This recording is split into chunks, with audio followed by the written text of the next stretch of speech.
Okay, so we started to hear melodies being sung over chords that were based off traditional European music that had melody notes like you might hear something like this over this kind of a chord, right? Or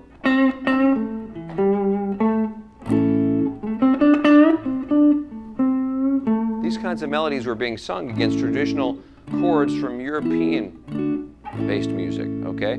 And so naturally these notes started to bring out different flavors and different colors of the chords. So essentially what started to happen is this chord became extended to the sound of a dominant chord. And then these melodies started to sound more fitting with the chords now, because the chords had dominant sevenths on them on every chord. So the one chord, instead of being straight A major, would be A dominant, right? The 4 chord would also be dominant as well, because now that note right there sounds perfect for the 4 chord. And even the 5 chord, which normally is dominant in the key of A, would be dominant, right? Okay, so now what we've got, we're going to make these all dominant chords, and we've got really closer to the sound of what we recognize as blues here.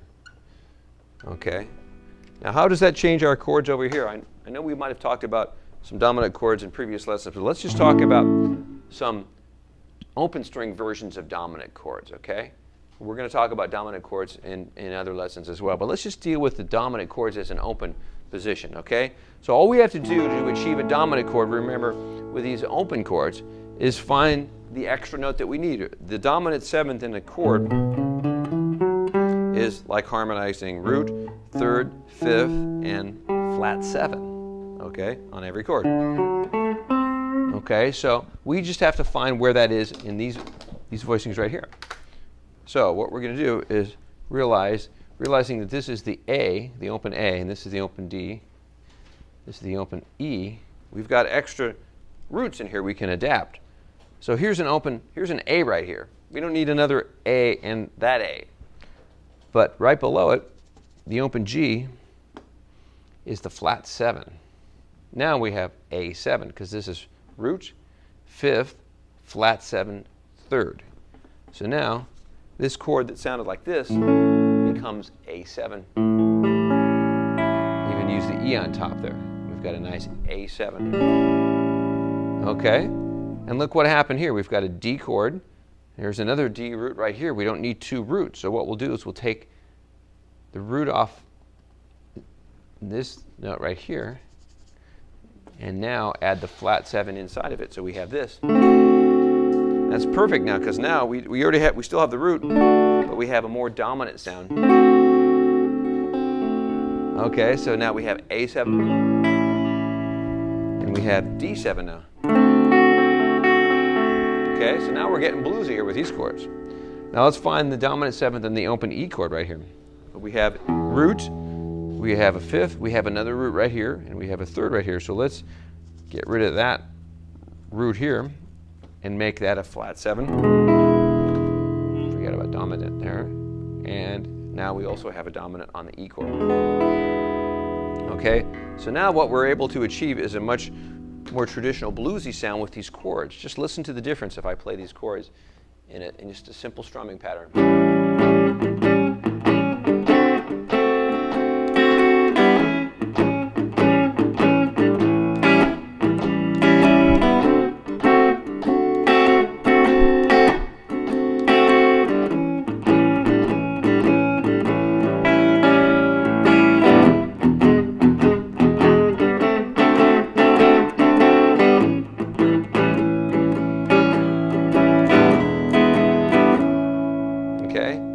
Much more conducive to the melodies that you would hear being played and sung over a blues now, not as happy sounding as the basic triads, okay? So that's what we're going to use over this progression now, okay? We're going to use these open string dominant chords, okay? And I want to show you one other thing before I put this back up. And it's an additional way to play over the chords of the blues progression. Okay, and it gives you a little bit more of the low register of the chords, which are kind of nice because it makes it a little bit more bassy sounding, which drives the feel a little better. So what I've done here is I've essentially taken these chords here, and I'm just playing the bottom parts of the chord. Okay, in other words, the root and the fifth, and in this case the root, the D chord. I'm playing the root, the fifth, and the root again, and on the E chord I play the root and the fifth. Okay, now you might be asking, why did I add all those dominant chords and then simplify them over here? It's because the two parts are going to go together. Okay, so we're going to have these chords, and we're also going to use these chords here, which are providing a more almost like a bass sound to our part. So listen to how this would sound. If I play this the way that I've written out in tab, it's going to sound like this. One thing I should also set up, I'm playing the rhythm in a shuffle rhythm. In other words, I'm bouncing the eighth note. That's called a shuffle, as opposed to a straight 8 rhythm, which would be like this. Okay, so listen to how this A rhythm sounds.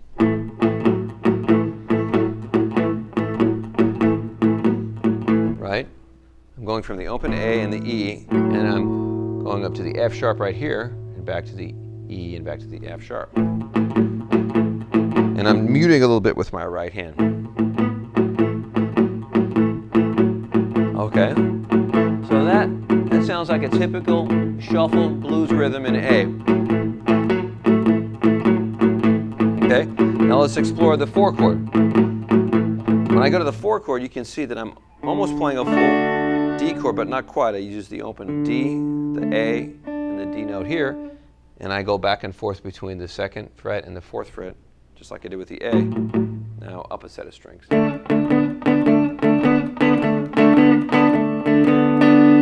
Okay, but once again, I'm still muting.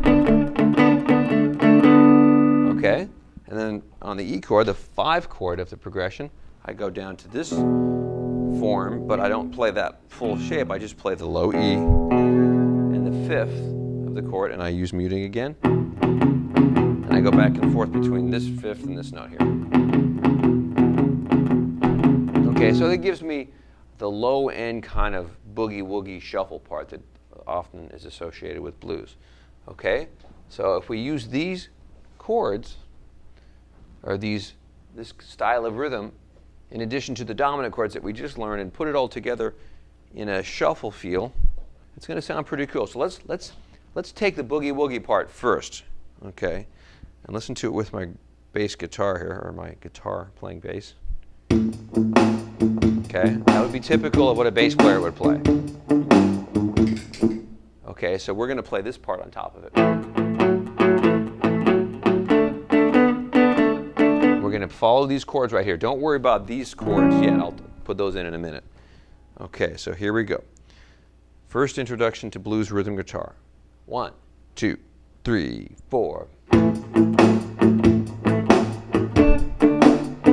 Be careful to mute.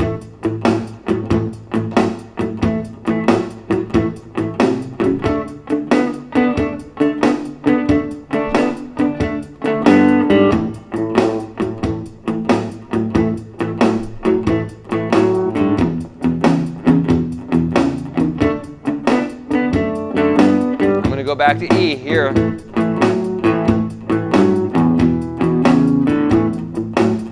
Okay, let's stop right there. Okay, notice that the last progression, or the last bar, I went to E again. Okay, there's a lot of different ways we can deal with that last bar, but that's just one way to do it. Okay, so that was the low boogie woogie part. Okay, that sounds great by itself, but we sometimes want to add the color of the dominant, or often we'll add the color of the dominant chord on top of that kind of a part. So we'll have 2 guitar parts perhaps fitting together. There's a lot of different ways to play blues rhythm guitar. This is just a basic starting point. Okay? So let me record this part along with your help while we play, and then I'll add the other part and we'll hear how it sounds together. So I'm going to record this time after I get going. Okay? So let's practice it a few times and I'll record one of them, but you play along with me. Okay? 1, 2, 3, 4.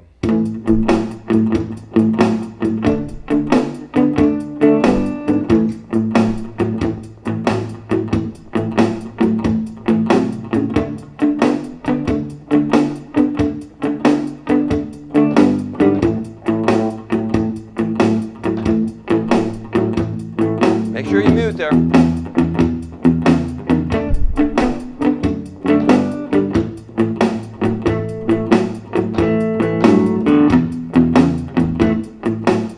Okay, how you doing out there?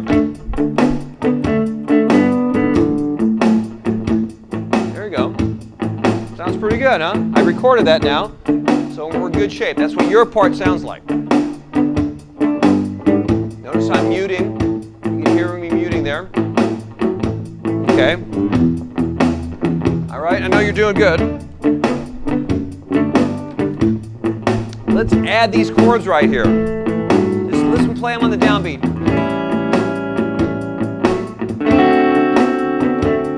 Just a strong.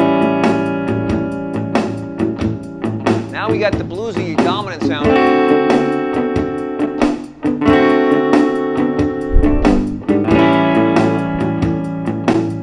Real simple, but effective.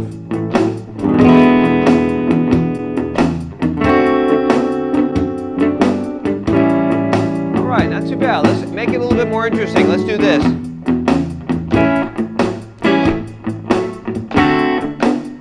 You see what I'm doing there?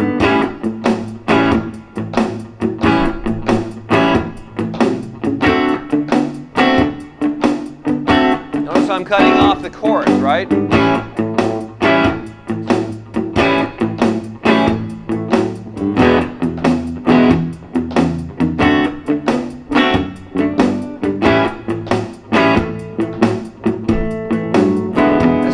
More strumming. How about that? That's good.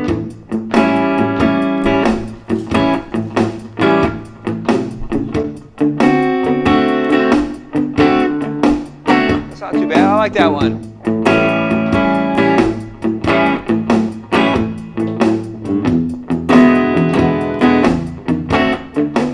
Let's stick with that one. That was the best one so far. I'm going to record it. Here we go.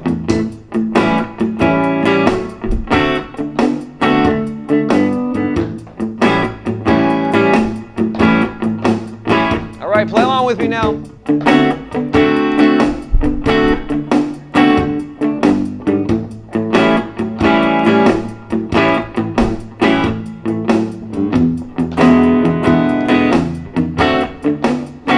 All right.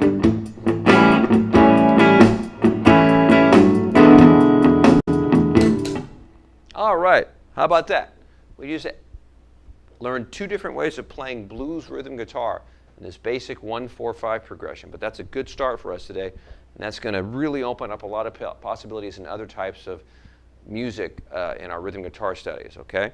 So I showed you the chords, the dominant chords today, adapting the open string chords to dominant chords.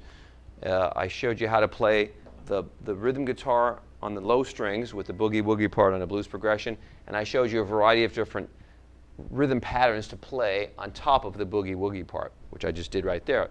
So essentially, we've got a blues progression ready to rock and roll on. So I want you guys to practice that at home and have fun with that. We're going to play and learn how to adapt this blues progression in different keys in later lessons. But why don't you work on that for a while, and if you want to practice along with it for your soloing, all you'd have to do to make that sound perfect for blues is just play an A minor pentatonic scale over that. That would sound great.